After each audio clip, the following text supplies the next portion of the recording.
how to show respect to your husband even if you don't feel like it. Tip number 2, do not criticize him in front of other people.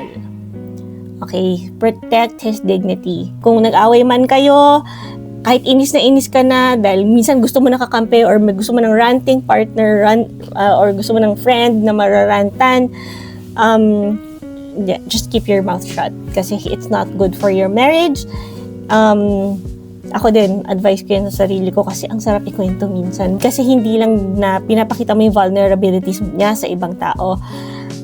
Of course, yung mga ganong bagay, you are just encouraging people to take sides sa'yo or sa kanya, diba? So, it's not good kasi you don't want him to be an enemy also sa ibang tao. Tama? So, respect him even if you don't feel like it. Do it for the Lord.